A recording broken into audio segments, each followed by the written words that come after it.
Welcome back to Mac Talks, a football and a massive win for Manchester United against a Brentford that basically confirms their participation in the Champions League next week, next year. Sorry, as they win 2-1 at Old Trafford. It was a quite a fun game, to be very honest with you. I mean, it was a game of two halves, quite clearly. The first half, it was quite an open game. It was quite an entertaining game. Both the teams, really had a go at each other. I expected this game to be like that. I expected this game to be quite open, and it was like that, especially in that first half. I think both the teams came out with a plan. Both the teams wanted to win this game, to make sure for different reasons. Of course, Manchester United would have wanted this game, wanted to win this game to again increase that gap between them and the teams below them. And again, to release some sort of pressure. And for Brentford, it was important. They have not won a game in almost a month now. It's like they've had 5 draws,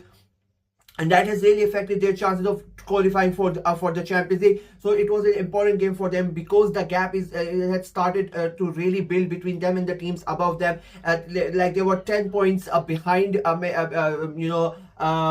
Liverpool before the game started, and they were like 13 points behind Manchester United, which has now increased even more after this game. So it was important for them to win this game. Unfortunately for them, it did not go as planned. As I said, the first half it was quite an open goal. Manchester United get that early goal, a great well-worked corner. Ball comes in, Maguire towards Maguire, he heads it back in. Casemiro is there. I mean, it was defensively, I think Brentford, they were really poor in that goal. If I'm being very honest with you, for that day nobody really marked Casemiro. I mean, he is such an important figure for Manchester United when it comes to when it comes to the corner, and when it comes to set pieces. And he's the one guy that you need to make sure that you are marking him very well.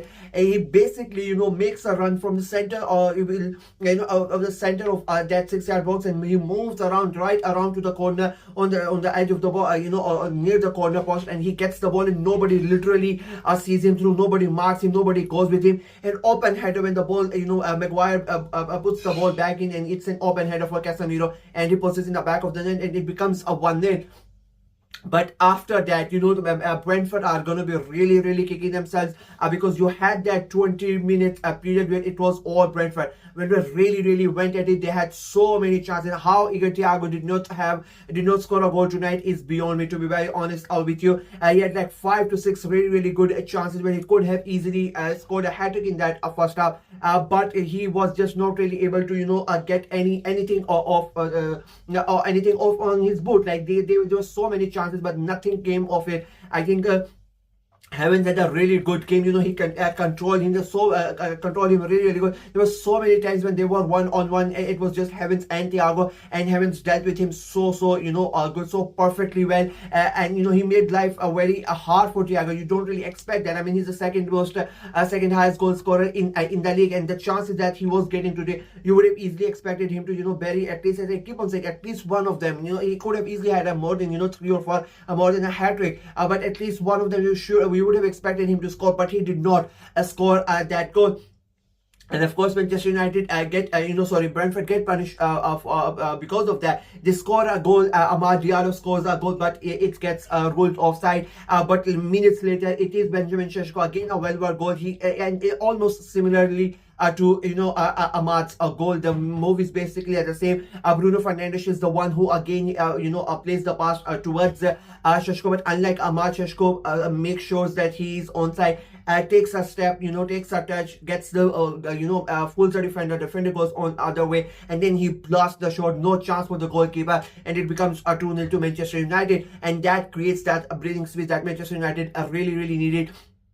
Because the way that a goal was, the game was going, you sort of expected Brentford to score a goal. And, if they would have scored at 1-0 and Brentford would have equalized, I think the game could have gone the other way. But unfortunately for Brentford, they really did not take their chances. And I keep on saying, Igor Thiago is going to be really disappointed that he did not score any goal today.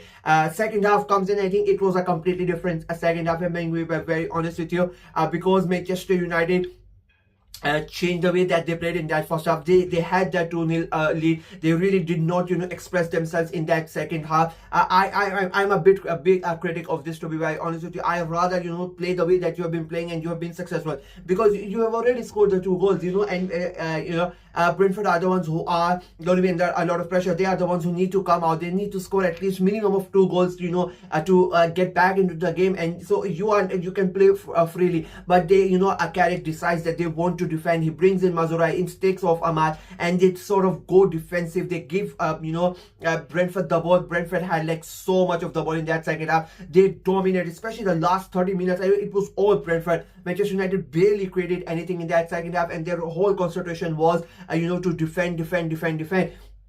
And we have seen this so many times, and again, some teams are really good at it. They can handle that pressure, and they can be really happy about it to defend for majority of those games.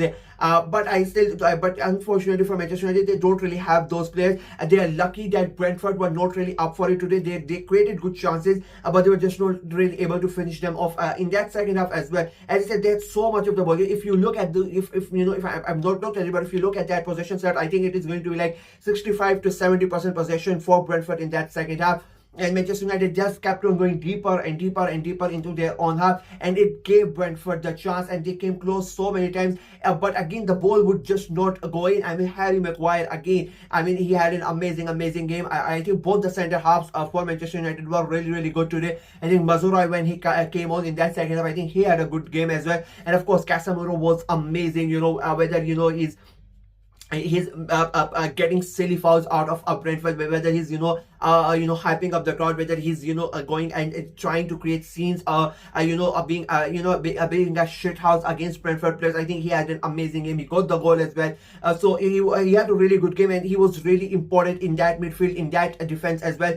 When Brentford had so much of the ball and they were trying to create the goal, they get that a goal back right, and then I think the bad luck for Brentford was the goal came very late. They came scored like in the 87th, 86th minute. Marco Jansen, a great goal, a great hit, and no goalkeeper would have been able to save that. They get a goal back.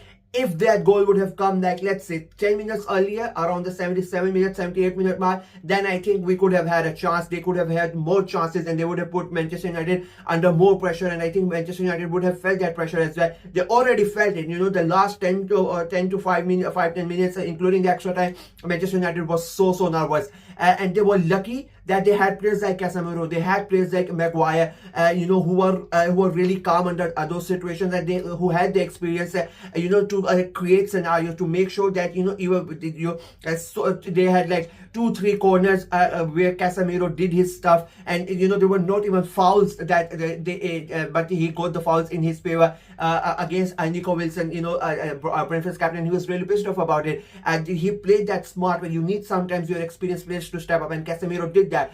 That's what I'm saying. The Brentford were unlucky that they scored so late, because they really did not have to put they don't have that much time to put more pressure on Manchester United. They had, like, as I said, barely 8 to 10 minutes. If the goal came like 10 minutes before, and United had to defend like with 20 minutes to go, then Brentford would have come on and kept on piling the pressure. I think United might have considered. I think Lemons had a great game as well. He made a very crucial save in crucial moments of the game as well. At 1-0 as well, and then when they scored at 2-1 as well, 2-0 as well. I think he had a really good game, the goalkeeper today for Manchester United. Overall, I think it was a good performance. Do I think it is a fair result? I'm on the fence on that, to be very honest with you. Brentford really deserve to get something out of this game, but at the end of the day, if you're not going to finish your chances, if your main striker is going to get about 6 chances and he's not really able to take advantage of that, then maybe the other team should be winning that game, and that's what Manchester United did. And as I said, 11 points clear of Chelsea right now, at 6th place Chelsea, and I think they are going to win the Champions. I said it after the Liverpool game over the weekend, that for me, I think the top 5 is done. I think it's going to be Villa, Liverpool and United in the Champions League. I just don't see teams below them coming up to catch them. And Brentford, it has been a dreadful month for them. 6 games in a row in the Premier League, no win, 5 draws on the trot, and now they have lost to Manchester United as well. sort of 18 points. They've just picked up 5 points, and at one time it looked like certain that Brentford are going to be in the Champions League next season, but they've really dropped down, and now their position, they now really have to fight to even get into Europe. Forget about Champions League. They need to make sure that they end the season in the last 4 games to make sure that they can play in Europa League or Conference League at least, because and I think they have a chance to do that because Chelsea are in a shit run of form. So they need to make sure that they are at least better than Chelsea, because I think Brighton are playing really good football. So Brentford need to make sure that they don't slip down further than they already have. So yeah, all in all, great night for Manchester United, a hard night for Brentford, and for me, I think Manchester United have qualified for the Champions League after that game. That's it for me in this video. Let me know what you guys thought of the game, what you guys thought of Manchester United's performance, and do you think the teams below them out of the top 5 can catch them, or do you think the Champions League places are done? Let me know in the comment section below. Like the video, share it as well, click on the notification bell, and of course subscribe to the channel. I'm trying to get to 600 subscribers before the end of the season, so please go ahead and subscribe and help the channel out. Until next time, bye bye.